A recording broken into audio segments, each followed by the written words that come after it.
confidence to speak to people, confidence to kind of get out of your comfort zone, because all the time you have to go into boards, you have to do public speaking. There's no class on public speaking. They may say, "Hey, I want you to get up in front of the whole Harbor Patrol Command and explain this boat program." And you are taught to go with your best instinct, present it in the way that you think is best possible, and then it will be changed, or the plan will be, you know, edited or revised. I think of this as the same way with every human interaction. I want it to be positive. I want to bring energy and positivity into the conversation. And I'm a great listener. So when I ask people, "Hey, what's your name?" "Ryan." And then I'm repeating Ryan throughout the entire process, because Mhm. this helps people relate. Okay, he remembers my name. He's really cheering for me and he's really rooting for me. So that's that's just the way I approach it. I read a book called How to Win Friends and Influence People, and if it's one thing that I've pulled from that book, is a good solid first impression. And if you remember somebody's name, focus on those two, and then your relationship from then on will be great. And I think this is reflected through the videos when I take the time to say, "What's your name?" "Aaron." "Aaron, I like your shoes. Great color. It's Right. energetic."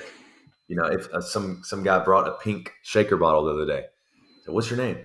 "John." "John, I love your shaker bottle. It means you're very confident.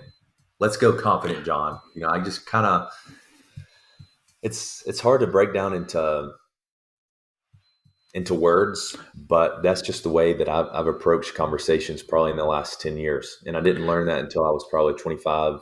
26. And in relation to networking, the same exact thing comes from networking. If you remember somebody's name and remember something specific about that person, and you're a great listener, people will gravitate to you. I mean, it certainly comes across in your personality, this sort of warm, friendly, openness. And I think that's something you notice in the videos because you act like that. You push people, like you become, they're almost like their personal cheerleader. They get an extra couple of reps in that they probably didn't think they could manage. They get inspired by you, that you kind of push them on. And, I don't know if the videos would work as well if you weren't doing them, if you weren't as part of them and helping out. I love the relationship you have with Sarah. Like I watched one of your videos recently where you made her go through the marine test, Mhm. and I was laughing the way through, but you could see the dynamic, the connection, this amazing relationship you have. For a single guy like myself, who looks like a serial killer just now, what would you recommend? How can people find that? What's that relationship taught you about life, about what's important, do you think? Number one is be authentic. I think if you're authentic, it allows you to be different, because every person is different. And I don't Hmm. mean, I know it sounds cliche, but it's true. Be authentic. Um, and that's, if you want to tell someone something, tell them. If you have something to say, or if you feel like you need to confront someone for their wrongdoing or something they didn't like, confront that person. Be authentic.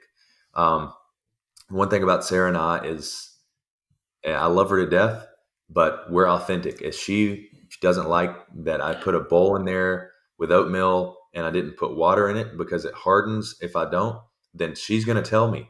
And I love that Hmm. about her. She's very straightforward. Uh, and I'm the same way. So being authentic allows you to really be able to read someone and read what they do and don't like over the long term, a long term relationship or a long term friendship.